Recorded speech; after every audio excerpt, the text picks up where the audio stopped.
This story is titled, Wife Cheated with Our Travel Guide on Our Honeymoon and Demanded Half of Everything in Our Divorce. But she didn't know. Everything I have is owned by my parents' business. Hey everyone! Before we jump into today's video, I need your help.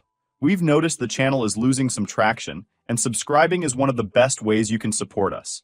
It's quick, free, and it helps us keep bringing you awesome content. Your support means the world. Let's keep this channel growing together. Thanks so much. Now let's start the video. What's up, everyone? I don't usually post personal stuff like this, but I feel like I'm going crazy, and I need to let it out. So here goes. My name's Josh, 25 male. I just got married a few months ago to who I thought was the love of my life, Emma, 24 female, beautiful, smart, and funny. Mind you, she was. Now I'm just disgusted with anything that has to do with her.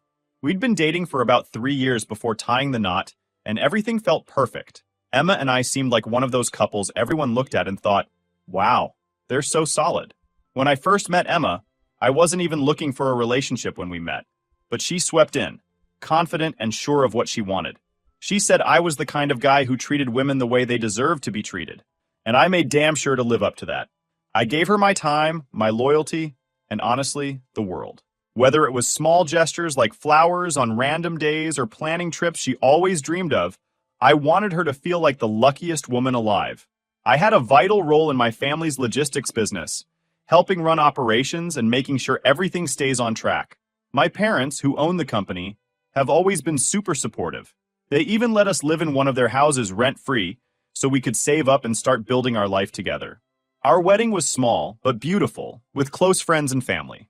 Afterward, we left for what was supposed to be the honeymoon of our dreams. We went to this incredible island destination.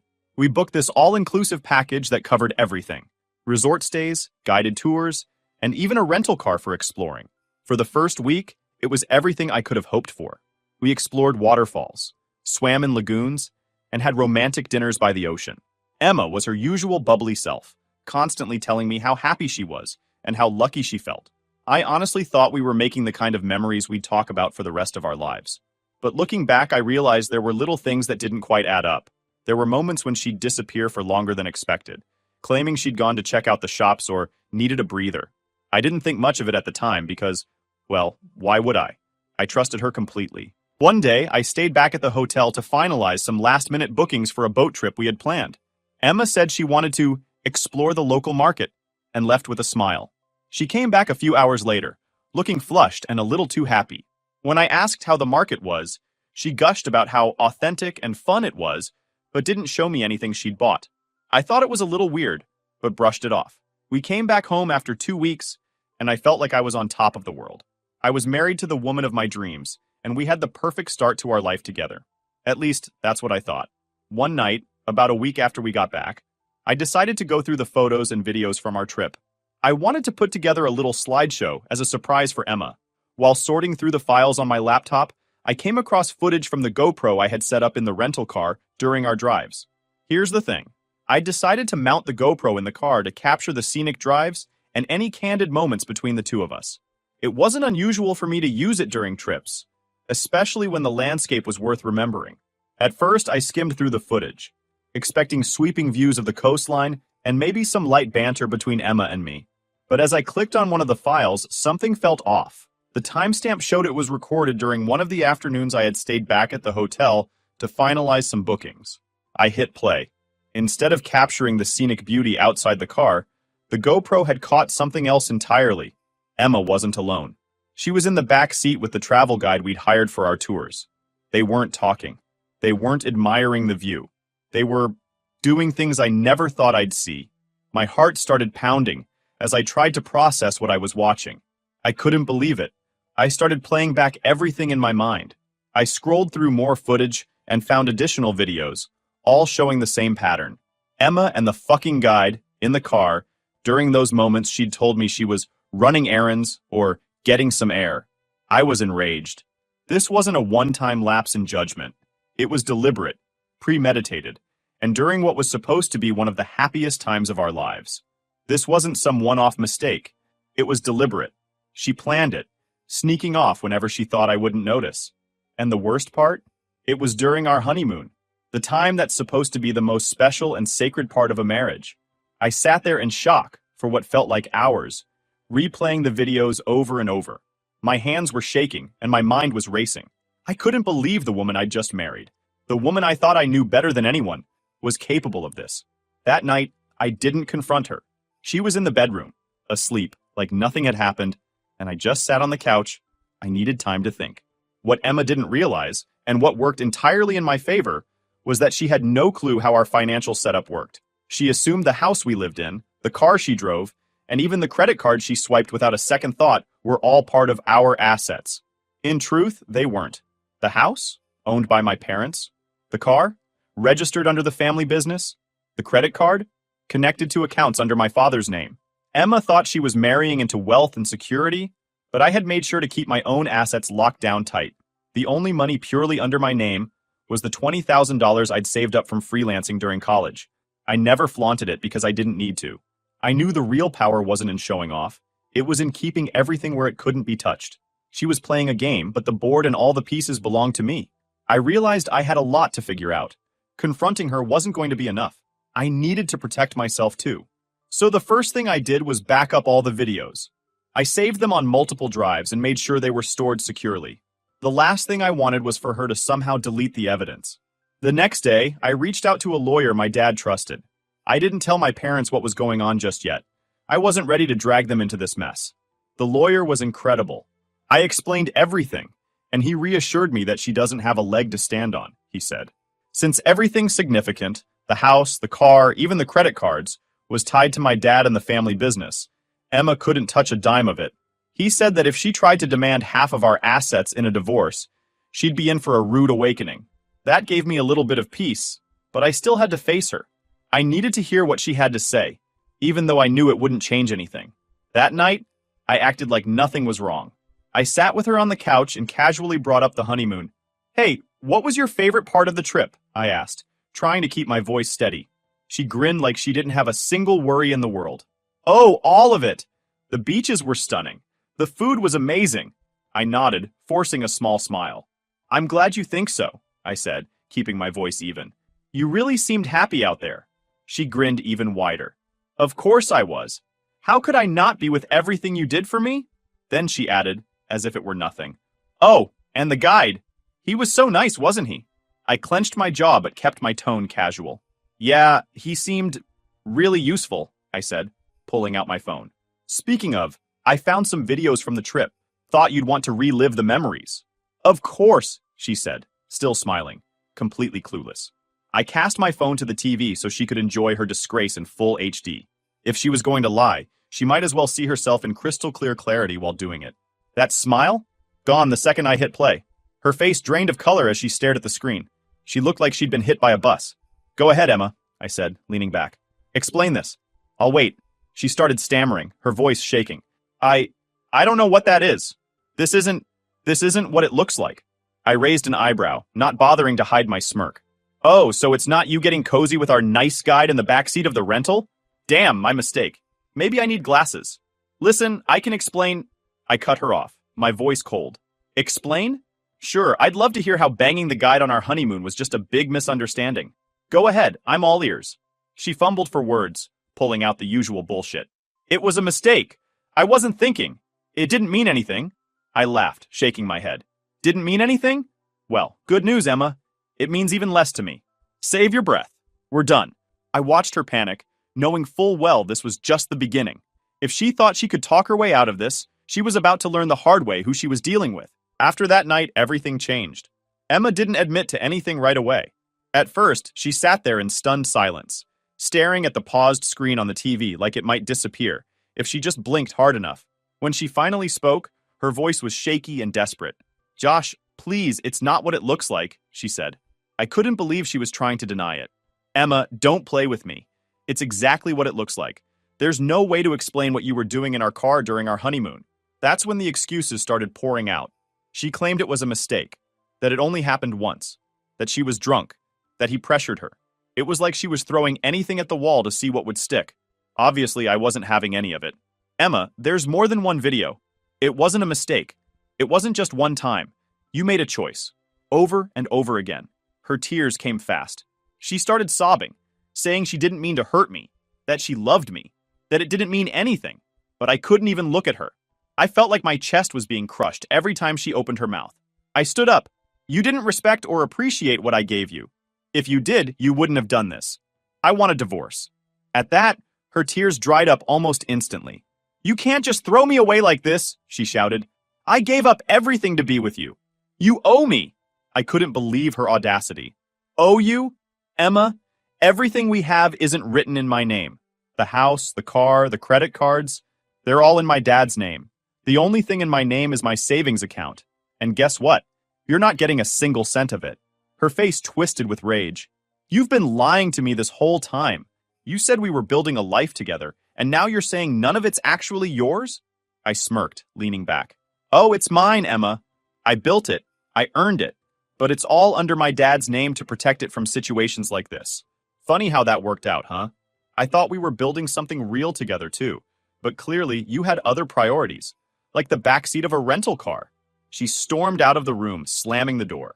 I just stood there for a while, trying to process everything. I'd married this woman. I'd trusted her with my future, and she betrayed me in the worst way possible. The next morning, I woke up to an empty house. Emma had left early, probably to avoid facing me again. I didn't really care where she went. I had bigger things to deal with. First, I called my lawyer. The videos were my safety net, but I wanted to make sure I wasn't missing anything that could come back to bite me later. He reassured me that since everything was under my dad's name, Emma didn't have any legal claim to it. That was a relief, but I still felt like I needed to protect myself further. I spent the next few days backing up the videos to multiple secure locations and printing out copies of all our financial records.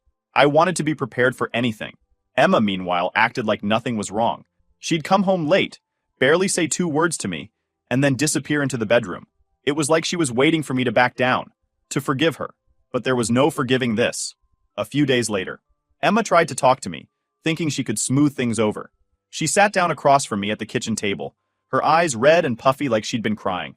Josh, can we just talk about this? She asked, her voice soft. There's nothing to talk about, I said. I want a divorce. She flinched like I'd slapped her. You can't just give up on us like this. We're married. We made vows. I couldn't help but laugh at that. Vows? Are you serious right now? You broke those vows the moment you decided to sleep with someone else. And not just anyone, a travel guide, on our honeymoon. She started crying again, but I was done feeling sorry for her. Josh, please. It was a mistake. I wasn't thinking clearly. I was scared. I thought you didn't love me anymore. That last part hit me. You thought I didn't love you? Emma, I planned that entire honeymoon to make you happy. I trusted you completely. And this is how you repay me? She didn't have an answer for that. Instead, she switched tactics again. Fine. If that's how you feel, then I'll fight you in court. I deserve half of everything. That's when I finally lost it. I slammed my hand down on the table, making her jump. You won't get a damn thing, Emma. The house? Not yours. The car? Not yours. Even the credit card you've been using like it's your personal piggy bank? That's not yours either. It's all under my dad's name, locked down tight, so people like you can't touch it. She stared at me, her mouth opening and closing like a fish. You're lying, she said weakly. I'm not. You think you're entitled to something, but you're not. You don't own a single thing here, Emma. And after what you've done, you'll be lucky to walk away with anything at all. After that, things escalated quickly. Emma started texting me nonstop while I was at work, swinging between begging for forgiveness and threatening to ruin me. One message read, "If you think you can toss me aside like trash, you're wrong. I'll make sure everyone knows what kind of person you are." I forwarded every single message to my lawyer. He told me they'd be useful if she tried to file some bogus claim in court. I didn't respond to her texts, and I avoided her as much as possible. Then one day, she showed up at my office unannounced. I was in the middle of a meeting with my dad and some of the senior staff when the receptionist called to let me know she was there. She's causing a scene, the receptionist said nervously. I stepped outside and saw Emma standing in the lobby, yelling at the receptionist and demanding to see me. "You think you can lock me out of my house?" she screamed when she saw me. I kept my voice calm. "It's not your house, Emma. Now leave before I call security." She glared at me, her face red with anger. "You'll regret this, Josh. You'll regret everything." But I didn't regret a thing. If anything, I felt relieved. I was finally taking control of a situation I never should have been in. That night, I sat down with my parents and told them everything. My dad, who's usually pretty calm, was furious. She thought she could take advantage of us, do you? Not on my watch, he said. My mom, on the other hand, was heartbroken. You deserve so much better than this, Josh, she said, hugging me tightly. At least I had my parents' support, a solid legal team, and a plan. Emma thought she could manipulate me into giving her what she wanted, but she was about to learn the hard way that I wasn't as naive as she thought. After that last blow-up at my office, things with Emma went from bad to worse. She stopped trying to fake any kind of remorse and leaned fully into anger and entitlement. It was like she didn't care about keeping up appearances anymore. I guess she thought she could intimidate me into backing down, but I wasn't having it. The next few weeks were a whirlwind of preparation. My lawyer was a lifesaver, walking me through every step of the divorce process and making sure I had all the evidence lined up. The videos, the financial records, and even the text messages she'd been sending me. All of it was compiled into a rock-solid case. Meanwhile, Emma was busy trying to turn people against me. She called mutual friends, claiming I was abusive and controlling. She spun this sob story about how I'd blindsided her and left her with nothing. At first, a few people reached out to ask what was going on, but as soon as I told them the truth, most of them backed off. Some of them even admitted they'd heard Emma bragging during the honeymoon about how free she felt with the guide. In hindsight, it was obvious what that meant, but back then, no one had connected the dots. One of our mutual friends, Sarah, even sent me screenshots of messages Emma had sent her. In them, Emma was ranting about how unfair it was that I lied about our finances and how she deserved compensation for everything she sacrificed. It was honestly pathetic. About a month into the mess, Emma filed for divorce. Her lawyer submitted a list of demands that made me laugh out loud when I saw them. She wanted half of the house's value, half of the marital assets, and alimony, because she claimed I'd financially controlled her. I forwarded the list to my lawyer, who responded with one word: laughable. When we had our first court hearing, Emma showed up looking smug. She was dressed to the nines, like she thought she was walking into some kind of victory parade. Meanwhile, I was calm. My lawyer had prepped me well, and I knew exactly how this was going to go. The judge asked her lawyer to explain her demands. He went on about how Emma had been emotionally abused and how I'd hidden assets to prevent her from getting her fair share. Then it was our turn. My lawyer laid it all out like clockwork. The financial records proving the house, car, and credit cards weren't technically mine, but tied to my dad and the family business. The videos from the honeymoon exposing her infidelity in crystal clear detail, and the string of text messages where she flip-flopped between threats and desperate pleas. The real nail in the coffin was my dad's testimony. Calm and collected, he broke everything down with precision. The house Emma refers to is part of my personal real estate portfolio, he explained. The car she drives is owned by our family business. My son plays a vital role in the company, overseeing key operations and helping drive its growth. However, all assets, both personal and business, remain under my ownership as part of our long-term strategy. He paused for a moment, his voice steady but firm. While my son is deeply involved in running the business, he doesn't formally own any significant assets at this stage. My wife and I have ensured he's supported as he continues to build his future. Everything Emma claims is theirs. The house, the car, even the credit cards, is in fact under my name or tied directly to the business. My dad's words were clear, authoritative, and left no room for argument. Emma's entire narrative crumbled right there in the courtroom. Emma's lawyer looked like he wanted to disappear. She, on the other hand, looked furious. I could feel her glaring at me from across the courtroom, but I didn't care. After the hearing, Emma cornered me in the hallway. "You think you've won, don't you?" she hissed. "But this isn't over. You've ruined my life, Josh. I'll make you pay for this." I stared at her, completely unfazed. "You ruined your own life, Emma. And if you think you can intimidate me, you're wrong. This is over." I walked away, leaving her standing there, fuming. Back at home, I felt a sense of relief for the first time in weeks. My parents were waiting for me, and as soon as I walked in the door, my mom hugged me tightly. "You did the right thing," she said. "We're so proud of you for standing your ground." That night, I sat down with them and we went over the next steps. My dad even made some changes to the business structure to ensure that no one, not Emma or anyone else, could ever try to claim what wasn't theirs. In the days that followed, Emma's behavior became even more desperate. She started reaching out to people she hadn't spoken to in years, trying to spin her narrative. She even showed up at my parents' house one evening, banging on the door and demanding to be let in. My dad called security, and she was escorted off the property. At that point, it was clear that she wasn't going to give up without a fight. But I wasn't worried anymore. I had the evidence, the support of my family, and the truth on my side. The second court date felt like the final showdown. By now, Emma's story had completely unraveled. She'd spent weeks trying to spin herself as the victim to friends, family, and even in court filings. But her narrative didn't hold up against the evidence we brought to the table. Her lawyer started by rehashing the same arguments from the first hearing, claiming emotional abuse, financial control, and her entitlement to half of the marital assets. It was the same nonsense, but this time, it sounded even weaker. When it was my lawyer's turn, he didn't hold back. He went through every point of her claim, tearing it apart with cold, hard facts. When the decision came, it was swift and decisive. Emma's claims were denied outright. She wasn't entitled to any part of the house, the car, or the family business. The judge didn't award her alimony either, citing her infidelity as the primary reason for the breakdown of the marriage. Sitting there, hearing the judge deliver the ruling, I felt a wave of relief wash over me. It was finally over, or so I thought. In the days that followed, word of the court ruling spread quickly. Friends and family who'd been on the fence about the situation started reaching out to me, apologizing for believing Emma's lies. Even some of her own family members contacted me to apologize. Her parents were particularly embarrassed. Her dad called me and said, "Josh, I had no idea what was really going on. If we'd known, we never would have supported her in this." I appreciated the sentiment, but their apologies didn't undo the damage Emma had tried to cause. Still, it felt good to know that the truth was finally out there. Emma, meanwhile, was unraveling.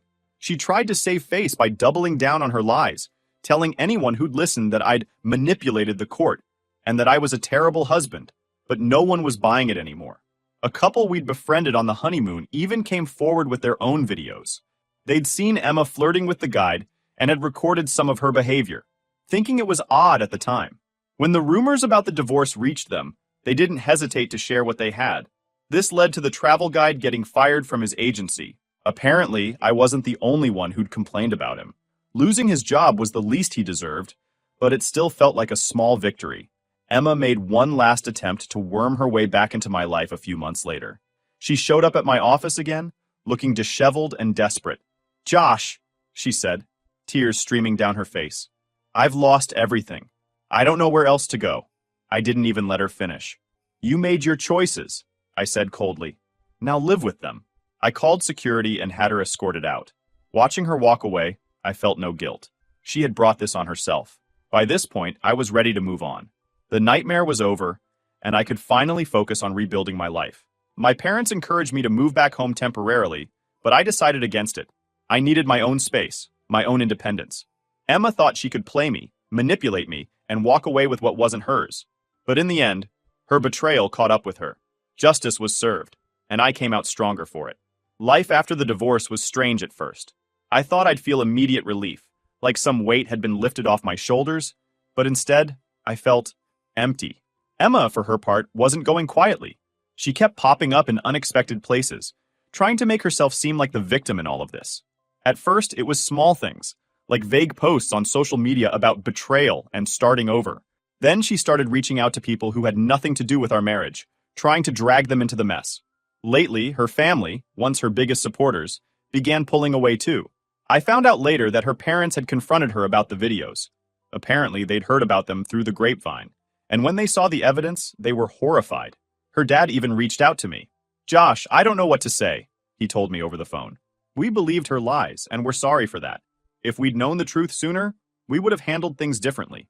I appreciated the apology, but it didn't change the fact that they'd blindly supported her while she tried to destroy my life. Still, I wasn't bitter. I was just glad the truth was finally catching up to her. The last time I saw Emma, she was straight up stalking me outside my gym late one night. I'd stayed late for a workout, trying to clear my head, and as I walked out to the parking lot, I noticed someone just hanging around by the cars. At first, I thought it was some random person on their phone, but nope, it was her. She was leaning against her car, arms crossed, just waiting. "Josh!" she called out as soon as she saw me, her voice all fake calm. "So, this is how it's gonna be? You're really just gonna ignore me?" I stopped in my tracks, keeping my distance. "What the hell are you doing here, Emma?" She tilted her head and smirked. "Just wanted to check on you. You've been avoiding me, and I've been concerned." I laughed, shaking my head. "Concerned? You shouldn't even know where I am. Go home, Emma." Her face changed, and her tone got weird, almost threatening. You think you can just cut me off like that?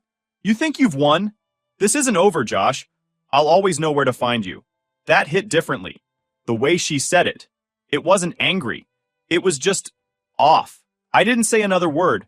I just unlocked my car, got in, and drove off, watching my mirrors the whole way home. When I got back, I double-checked all the locks on the doors, and then I called my lawyer. She's following me, I said. This shit has to stop. What can we do? The next day, he sent out a formal cease and desist letter. It was basically a big back-off warning with the promise of legal action if she kept it up. And just like that, she went quiet. No texts, no surprise appearances, nothing. It was a relief, but honestly, it still felt a little too quiet, like she was waiting for the right moment. For now, though, I'll take the peace. And yeah, that's it for now. Thanks for sticking with me through this mess. It's been a wild ride, but at the end of the day, I'm just grateful the truth came out, and I can finally move forward. What do you guys think? Did I handle this the right way, or is there something you would have done differently?